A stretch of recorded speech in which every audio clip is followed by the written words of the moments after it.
Hello again. Welcome to another edition of Media Watch. I'm your co-host, Eric Tait. I'm Raymond Peterson. I'm Bob Anthony. Alan Singer. Dr. Alan Singer, educator, historian, our resident expert. Glad to have you with Media Watch. And we are taping this session Wednesday, Juneteenth, 19 June 2024. Actually, it is now a federal holiday, except for the folks who work in Nassau County here in New York. The county executive out there in Nassau just doesn't think that his people should have a day off. Another paid holiday is going to cost him too many millions, et cetera, et cetera. Alan, you work out there in Nassau. What's that guy's name? Okay, Bruce Blakeman. And this is the thing. He's a conservative Republican. And the Democrats in the National County legislature started a campaign to get it as a paid holiday. And it's being led by a legislator named Solanges from Valley Stream. But right now, Blakeman will do symbolic things like have a concert, but you gotta go to work. So you could care less that it's a national holiday. No. Okay. So, all right. So basically, I think Blakeman is a MAGA type person. And so he does not want to give any credit to Black and brown people unless he's totally forced to it. So I feel sorry for the Black and brown people in Nassau County. They have to put up with a MAGA, right-wing, whatever, supposed conservative Republican. But the rest of us will celebrate Juneteenth. And guess what? This is the day after we learn that, in my estimation, the greatest all-around, and I say all-around, meaning he could do just about everything, baseball player that ever put on cleats and a uniform, picked up a bat and a glove, Willie Mays, passed away yesterday. Bob, you're our sports expert. Be prepared to let some of our younger viewers know how great he was. I mean, you don't have to spend a lot of time, but let them know he was really best all-around player of all time.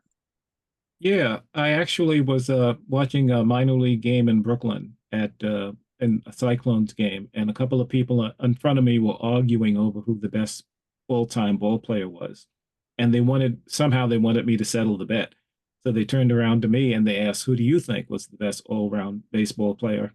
And I said Willie Mays, and they looked at me and they said, he's right.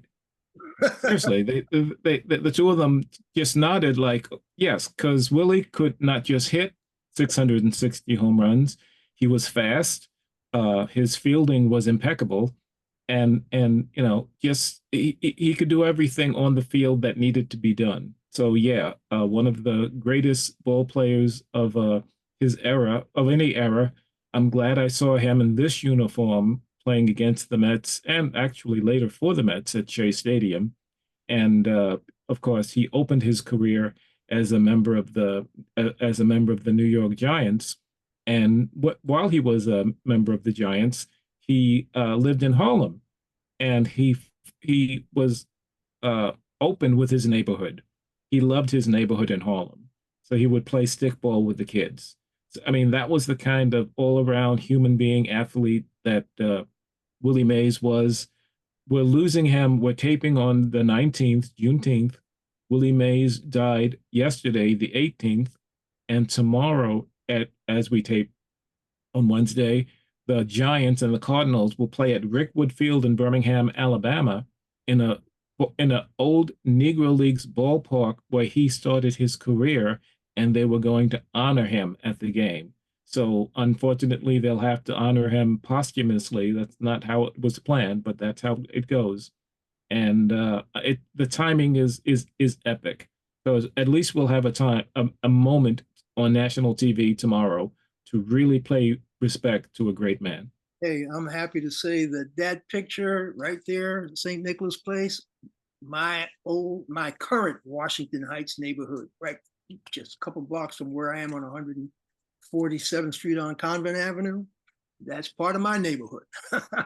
And the old Polo Grounds was in walking distance from my neighborhood. Yeah. So, but anyway, yeah, couldn't put it better, Bob. Thanks for letting younger viewers know how great the great Willie Mays, the say hey kid, Mr. Amazing, whatever accolades you want to give him. He was phenomenal. Yes. So, but playing on the streets of New York, we all did, most of us, stickball, bunch of stuff. But segue in a not so happy format, the streets of New York turned out to be dangerous for folk like Eric Garner and some other people, other streets in other cities around the country. And I'm using that to segue into a story that Ray flagged for us, that the Washington Post ran, which is an in-depth series of stories that deal with how policing in this country is bad for everybody. We know it's bad for Black people, and we'll get into that. But Ray, you want to just take us off on that? Sure. Well, the Washington Post is doing a series of articles they've been investigating and will continue to investigate, along with Bowling Green State University of Ohio. It starts off with a story about this young woman who was sexually assaulted by a police officer that had befriended her. And, well, I'll go on with that, but I want to point out that the Post ID'd 1,200 police officers convicted of sexual child abuse between the years of 2005 and 2020. And they found that 40% of those convicted officers had no prison time and were given plea deals by prosecutors, citing needs to bring the cases to speedy trials, preventing the defendants from having to go through the embarrassment of testifying, etc. But this is not even the tip of the iceberg. This is so prevalent in police society. For instance, in Missouri, there was a police officer who was convicted of sodomy of a 16-year-old girl, and he received 5 years probation. No jail. No jail. No jail. 5 years of probation. In Tennessee, a 14-year-old girl was raped by a deputy who was facing a 90-year sentence. He pled guilty in 2022 to aggravated assault, not rape, and he received 3 years probation, no jail time. I want to segue back to that first story, Ray. Yeah. And we won't dwell on it too long, but when I read the story, it turned out that they profiled this one particular officer in South Bend, Indiana. And the thrust of the story came to be the fact that that's a very police-friendly town. Yeah. And the judge that came down with whatever sentence that this particular guy came down with, which was, when I ended the story, was he was taking off his ankle bracelet, which was all that he ever had to do was wear an ankle bracelet. The girl that he assaulted was promised that he would do jail time. And of course, the investigator who promised her that lived to rue making that promise. But the payoff was, after they let that guy walk, same investigator found himself investigating what? Another South Bend police officer accused of doing the exact same thing to another young teenager. Well, in this case, the officer he faced 18 and a half years on the charge. Judge Jeffrey Sanford, who previously, before becoming a judge, worked for the county as an attorney defending police officers. Oh, wow. How about, despite the fact that during this investigation, this police officer, what was his name? Timothy Baker. It was discovered that he had multiple cases of inappropriate behavior with younger women. He was a 36-year-old man. Predominantly teenage girls. Some teenage girls, some a little older, but all younger than him. He was going to face 18 and a half years on his charge. He received a suspended sentence, no jail time. And the only thing he's suffering is he is going to be on the sexual offender list for 10 years. Now, that says to me that after 10 years, he's going to be off of that, whereas a regular sexual offender is on it for life. Yeah, right. He got a very nice deal out of this. So we're talking about lack of police accountability.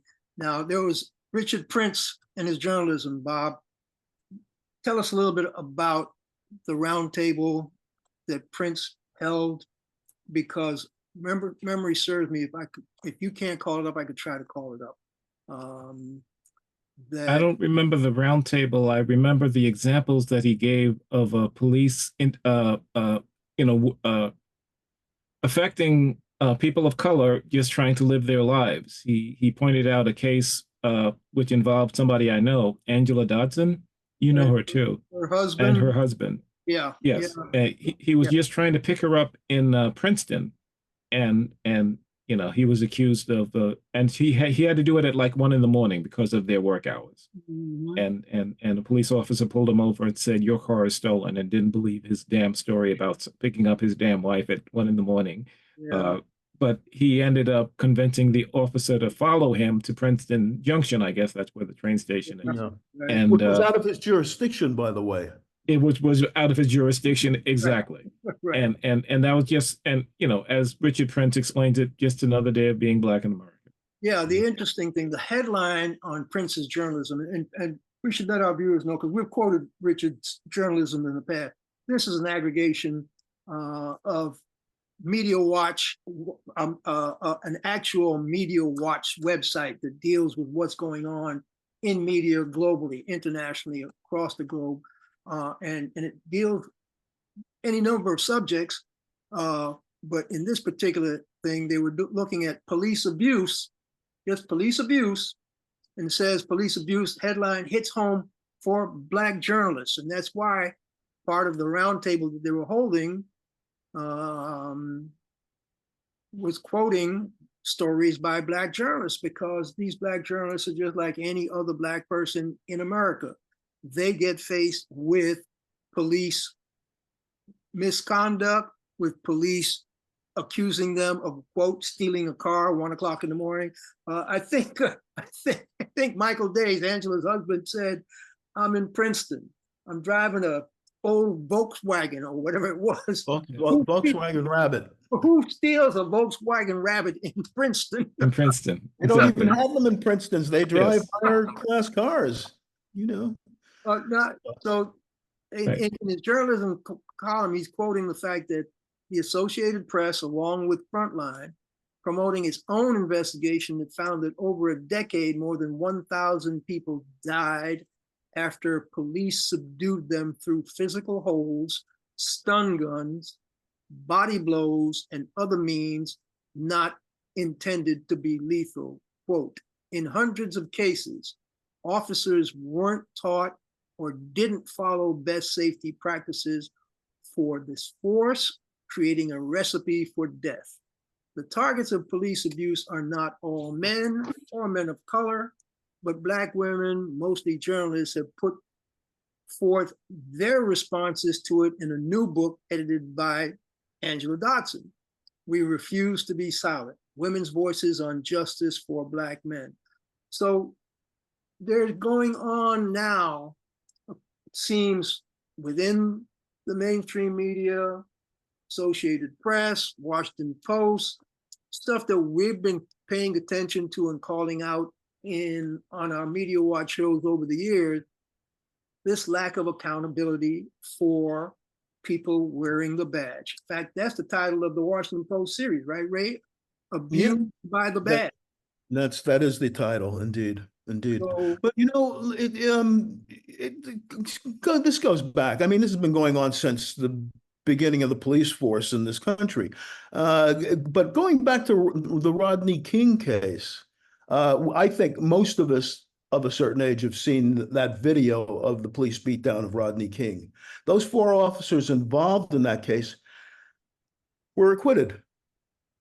And that was a blatant, outrageous situation, violation of every law imaginable.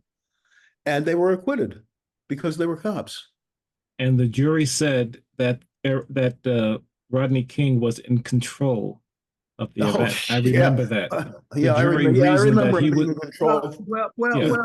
Yeah. Remember, folks, historically, what did they do? They moved that trial to some place called Simi Valley. Remember? Yeah. Yeah. Why would they move that to that particular jurisdiction? Because that's an all-white, upscale, mostly conservative jurisdiction that could care less Northern about California. racial Yep. justice. Okay?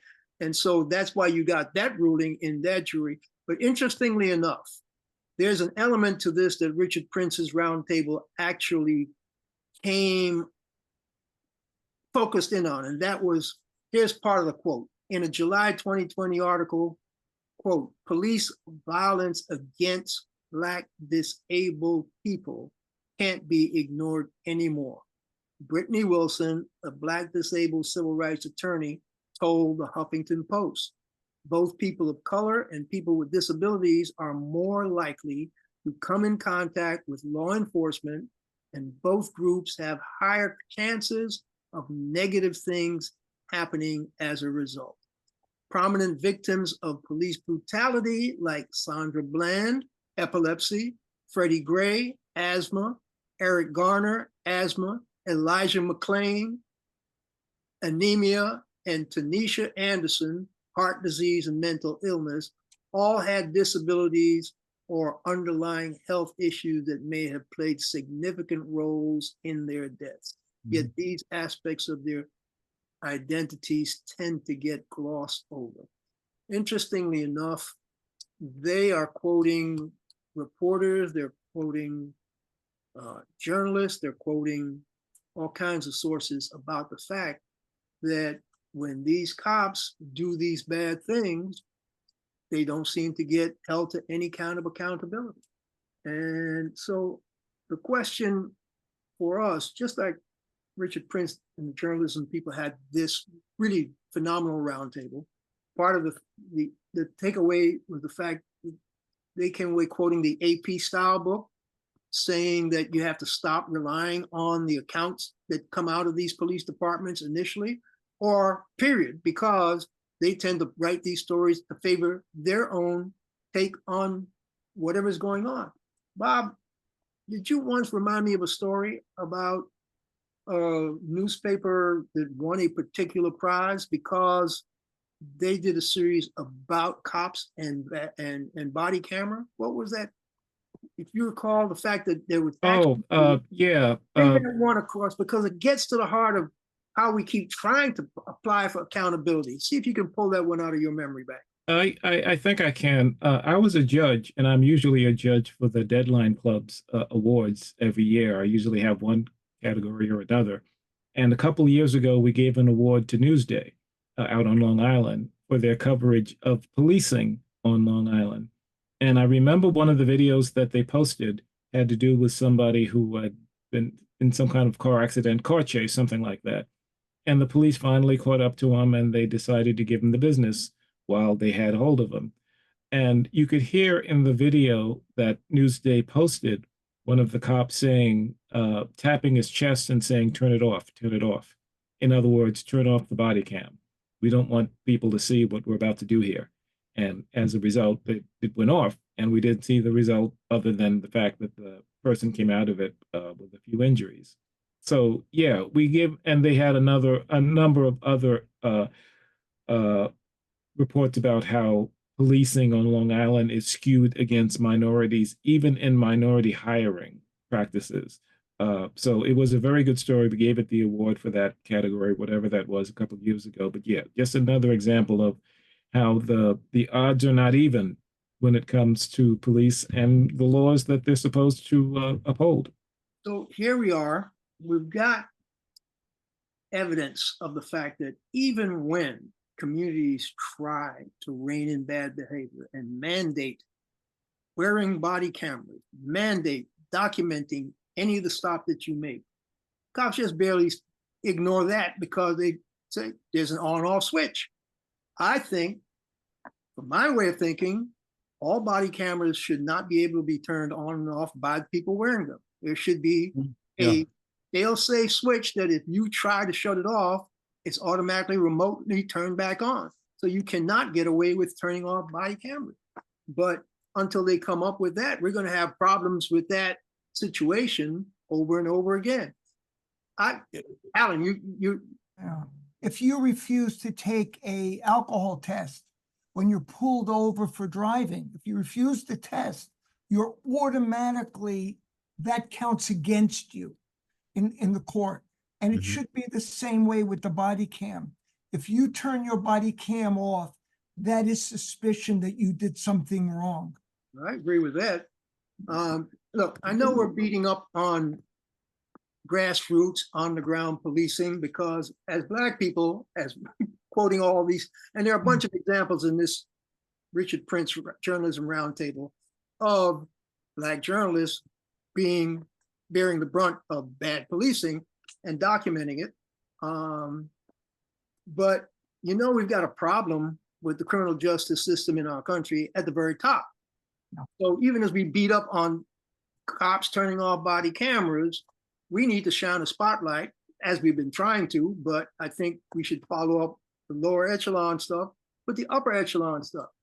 I don't know if we want to start with the flag at the different houses of Samuel Alito, or we want to start with how those right-wing judges were packed onto the Supreme Court, or let's just go into, now that they're on the Supreme Court, what's the recourse of we, the public, to make them actually live up? Every justice in our system faces accountability or has to abide by a code of conduct with some sort of teeth in it, except the justices of the United States Supreme Court.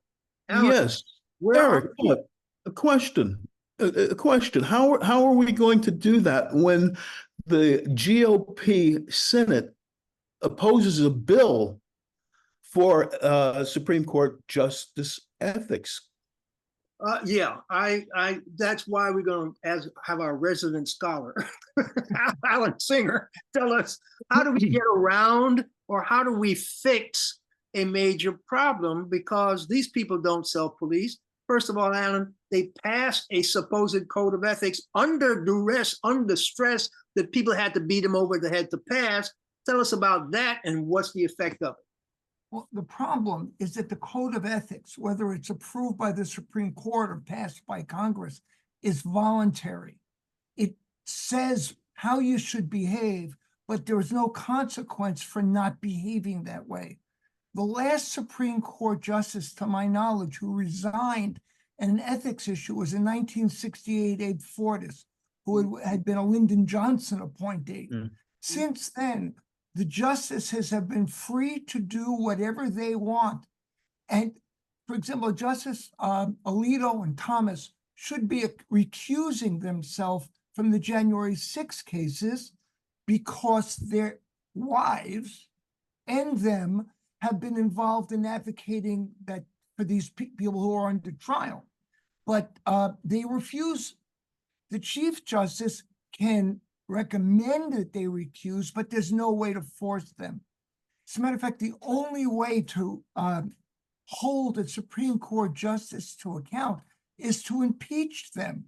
You know, and we saw with the Trump case, and then we saw with the Bill Clinton case, it's almost impossible to do. There was one Supreme Court justice in the history of the United States who was impeached by the House, but then acquitted by the United States Senate. And that was in 1805. So in the last 200 and almost 300 years, no, 250 years, whatever, it hasn't happened. So we have a system where these judges are free to do what they want. And unless they're so embarrassed that they want to resign, there's nothing that can be done. And that was part of the Constitution. I mean, the framers of the Constitution, as I understand it, meant for the Supreme Court to be protected from being pulled by the legislative or the executive branches. They wanted, that's why you have lifetime appointments, but they didn't see this coming. And we have about 2.5 minutes left. Yeah, bad at the top, bad at the bottom. maybe sometimes working in the middle, but our justice system definitely has stuff that needs to be taken care of. There were a couple of other stories that there's a lot of money being pumped into the New York primary election. A lot of outside money, a lot of inside money, but there's a big target on any of the progressive candidates right now, I believe. They're all under fire, members of the squad. A lot of money been pumped into races to try to get the New York folks out, try to get the Michigan folk out. That's something we should keep an eye on. Alan, you want to tag the Tom's Freedom column? Do we have time? Well, what's happening now is the Republican Party in Congress has invited the Israeli Prime Minister Netanyahu, who is now being investigated as a war criminal by the International Criminal Court, has invited him to speak, I believe on July 24th. Now, they're doing it as a way of trying to divide and embarrass the Democratic Party. I mean, the President of the United States has proposed a plan for a ceasefire. 2 members of Netanyahu's cabinet have resigned because he has been unwilling to present a plan for resolving the war in Gaza and getting the hostages back. Yet the Republican Party is bringing him here to speak on what he's pursuing there. And the last time they did in 2015, it was a political move to embarrass Barack Obama. Yeah, so it's a playbook that they're trying to use again. And the bottom line for me— And we have about 30 seconds. So the Democrats are now debating how many are going to show up to attend that speech, or whether they're going to show up and turn their backs, whatever. But the bottom line is, if you're going to invite Netanyahu, maybe you should invite the Hamas leaders, since they're both being charged with genocide. Why not? I don't think that would be a good move. I think it's also important to point out that one of those cabinet resignations was a former prime minister. Hey, and they were military people as well. That's it for Media Watch. Thanks for joining us, folks. We'll catch you the next time. I'm Eric Tait. I'm Raymond Peterson. Alan Singer. And I'm Bob Anthony. Catch up to us on YouTube at Media Watch EVT. Stay safe, folks.